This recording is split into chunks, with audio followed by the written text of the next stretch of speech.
घड़ी में दोपहर के ठीक 12 बज रहे थे। जगह कराची, पाकिस्तान। तारीख 1 मार्च 2022। अख्तर कॉलोनी की भीड़भाड़ वाली सड़कों के बीच क्रिसेंट फर्नीचर नाम की एक मामूली सी दुकान है। दुकान का मालिक जावेद अखुंद अपनी कुर्सी पर बैठकर ग्राहकों का इंतजार कर रहा है।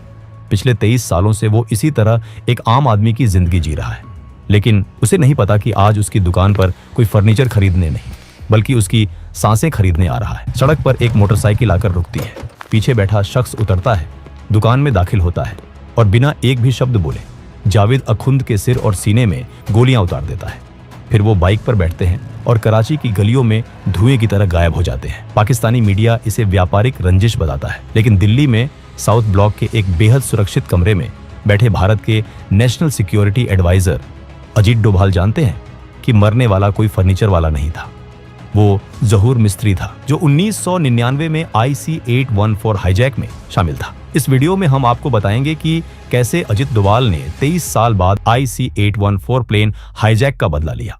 24 दिसंबर 1999 काठमांडू से दिल्ली आ रही इंडियन एयरलाइंस की फ्लाइट IC-814 शाम के करीब 4 बज रहे हैं। जैसे ही प्लेन इंडियन एयरस्पेस में दाखिल होता है, 5 नकाबपोश अपनी सीटों से खड़े होते हैं। इन 5 के कोडनेम थे चीफ, डॉक्टर, बर्गर, शंकर और सबसे खतरनाक भोला। पायलट देवी शरण ने सूझबूझ दिखाते हुए प्लेन को अमृतसर के राजा सांसी एयरपोर्ट पर लैंड करा दिया था। प्लेन में फ्यूल काफी कम था, वो उड़ नहीं सकता था। ये भारत की जमीन थी, हमारे कमांडो वहां पहुंच सकते थे। पूरे 45 मिनट तक वो प्लेन अमृतसर के रनवे पर खड़ा रहा। दिल्ली में क्राइसिस मैनेजमेंट ग्रुप की बैठक चल रही है। अफरा तफरी का माहौल है, फैसला लेने वाला कोई नहीं है। NSG को वहां पहुंचने में वक्त लगेगा। पंजाब पुलिस को एक्शन लेने को कहिए। नहीं, अगर गोलीबारी में यात्री मारे गए तो जिम्मेदारी कौन लेगा? हमें उन्हें रोकना होगा, लेकिन गोली मत चलाओ।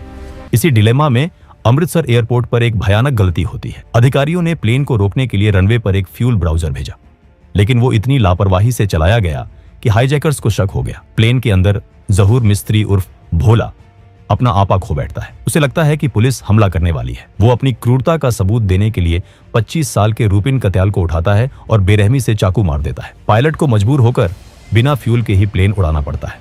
वो 45 मिनट भारत के इतिहास के सबसे महंगे मिनट साबित हुए।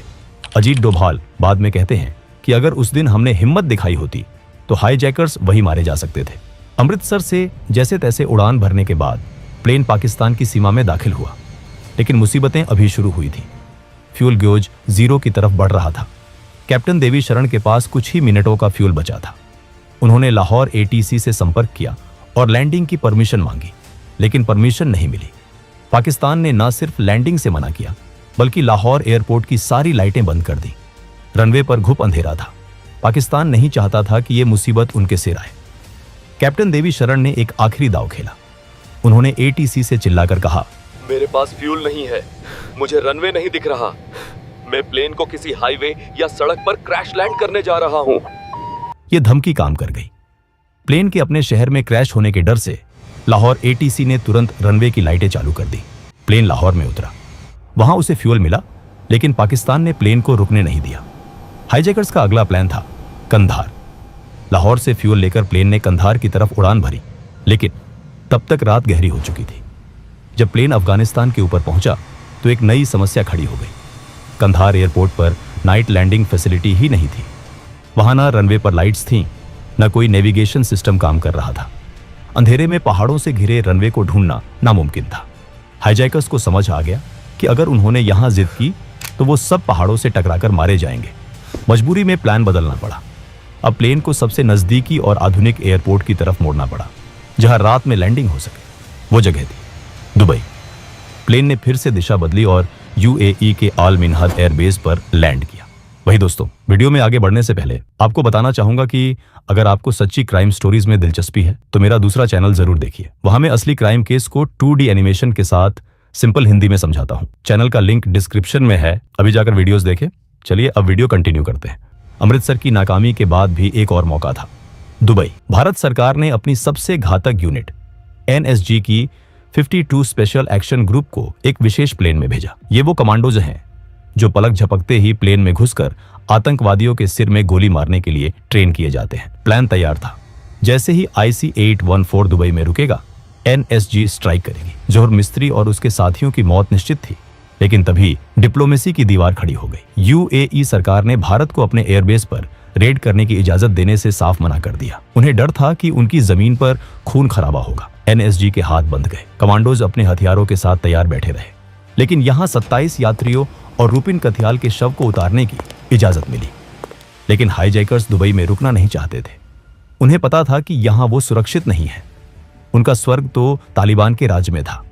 अगली सुबह 25 दिसंबर को जैसे ही सूरज की पहली किरण निकली, विमान ने दुबई से फिर उड़ान भरी। मंजिल वहीं पुरानी थी, कंधार। इस बार दिन का उजाला था, रनवे साफ दिख रहा था। सुबह के करीब 8:30 प्लेन ने कंधार की धूल भरी जमीन को छुआ। अब खेल बदल चुका था। प्लेन कंधार में था। चारों तरफ तालिबान के लड़ाके टैंक और रॉकेट लॉन्चर लेकर खड़े थे। कहने को वो सुरक्षा दे रहे थे, लेकिन असल में वो हाईजैकर्स का कवच बने हुए थे। भारत सरकार ने अपने सर्वश्रेष्ठ नेगोशिएटर्स को भेजा। इस टीम में रॉ के विवेक काटजू और आईबी के अजीत डोभाल शामिल थे। डोभाल जब कंधार उतरे तो उन्होंने देखा कि कैसे आईएसआई के अधिकारी खुलेआम रनवे पर घूम रहे थे और हाईजैकर्स को निर्देश दे रहे थे। ये आतंकवाद नहीं, ये पाकिस्तान द्वारा अघोषित युद्ध था। बातचीत के दौरान डोभाल ने प्लेन के अंदर जाने का फैसला किया। डोभाल जब प्लेन के अंदर गए तो उनकी नजर जहूर मिस्त्री पर पड़ी। डोभाल ने यात्रियों से कहा, घबराइए मत, भारत सरकार आपके साथ है, आप जल्द ही घर जाएंगे। लेकिन यात्रियों की आंखों में जो खौफ था वो जहूर मिस्त्री की देन था। 31 दिसंबर 1999 भारत को झुकना पड़ा। मसूद अजहर, उमर सईद शेख और मुश्ताक जरगर को छोड़ना पड़ा। बदले में यात्री रिहा हुए।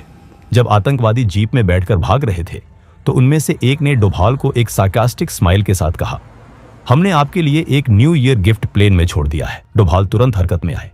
प्लेन की तलाशी ली गई और कार्गो होल्ड में एक लावारिस लाल बैग मिला। उस बैग में RDX और टाइमर लगा था। अगर डोभाल और उनकी टीम ने उस बैग को वक्त रहते ना खोजा होता तो प्लेन के साथ साथ भारत के भविष्य के NSA भी उस दिन कंधार की धूल में मिल गए होते। जहूर मिस्त्री सिर्फ भागा नहीं था, वो भारत के सबसे काबिल अफसर को मारकर जाना चाहता था।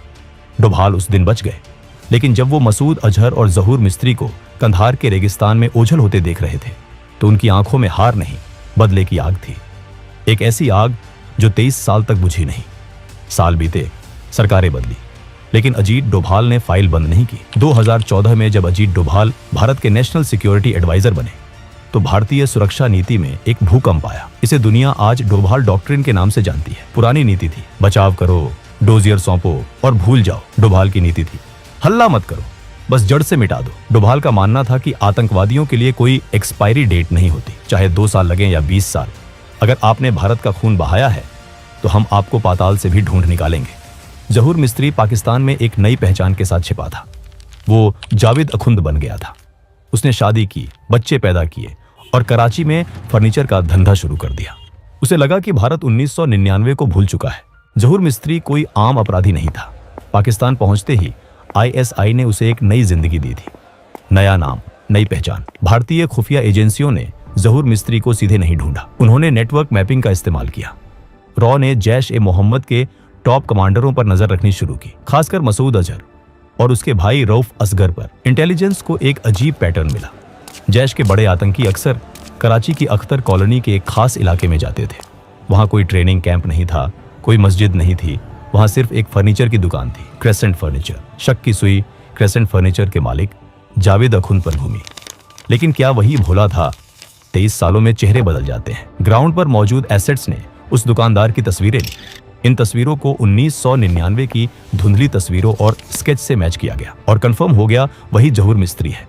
पता चला कि वो अपनी सुरक्षा को लेकर लापरवाह हो चुका था। उसे लगता था कि 23 साल बहुत लंबा वक्त होता है, भारत भूल चुका होगा। वो दुकान पर अक्सर अकेला बैठता था, बिना किसी बॉडीगार्ड के। यही वो विंडो ऑफ अपॉर्चुनिटी थी जिसका डोभाल के अननोन गनमैन को इंतजार था। और फिर आया वो दिन, 1 मार्च 2022, कराची, पाकिस्तान। सुबह के 11 बजे अख्तर कॉलोनी की संकरी गलियां अपनी रोजमर्रा की रफ्तार से चल रही थी। फर्नीचर दुकान के अंदर जहूर मिस्त्री चेयर पर बैठा था। 2 लोग एक बाइक में आते हैं। प्लानिंग इतनी सटीक थी कि उन्हें पता था कि इस वक्त जहूर दुकान में अकेला होगा। पीछे बैठा शख्स बाइक से उतरता है। जैसे ही वो दुकान के अंदर दाखिल हुआ, जहूर मिस्त्री ने सिर उठाकर देखा। शायद उसे लगा होगा कि कोई ग्राहक आया है। उसने पूछने के लिए मुंह खोला, लेकिन तभी उस शूटर ने हेलमेट के वाइजर के पीछे से जहूर की आंखों में देखा। शूटर को यह कंफर्म करना था कि गोली सही आदमी को लगे। बिना एक शब्द बोले शूटर ने पिस्टल निकाली। पहली गोली सीधे सिर में। जहूर मिस्त्री अपनी कुर्सी पर ही पीछे की तरफ लुढ़क गया। 2 और गोलियां चली छाती में, यह सुनिश्चित करने के लिए कि बचने की कोई गुंजाइश ना रहे। काम तमाम। कंधार का कसाई अपने ही फर्नीचर की दुकान में ढेर हो चुका था। 23 साल का पुराना हिसाब 3 सेकंड में चुकता कर दिया गया। शूटर दुकान से बाहर निकला। वो वापस बाइक पर बैठा। राइडर ने एक्सीलेटर दिया और अगले ही पल वो कराची की भीड़ में धुएं की तरह गायब हो गए। जब तक पाकिस्तानी पुलिस और एम्बुलेंस वहां पहुंची, तब तक जहूर मिस्त्री का खेल खत्म हो चुका था। मीडिया ने शोर मचाया। व्यापारी की हत्या, पुलिस ने कहा। लूटपाट का मामला। पाकिस्तान ने शुरू में इसे छिपाने की कोशिश की, लेकिन सच तब सामने आया जब जहूर मिस्त्री के जनाजे में जैश-ए-मोहम्मद के बड़े आतंकी शामिल हुए। मसूद अजहर का भाई खुद वहां मौजूद था। इस तरह अजित डोभाल ने 23 साल बाद कंधार हाईजैक का बदला लिया। अमृतसर में जो गोली नहीं चली थी, दुबई में जो रेड रोकी गई थी और कंधार में जो मजबूरी थी, उन सब का जवाब 2022 में कराची में दिया गया। दोस्तों, आपको क्या लगता है? क्या अननोन गनमैन वाली ये रणनीति भारत को और आक्रामक रूप से अपनानी चाहिए या फिर डिप्लोमेसी ही सही रास्ता है?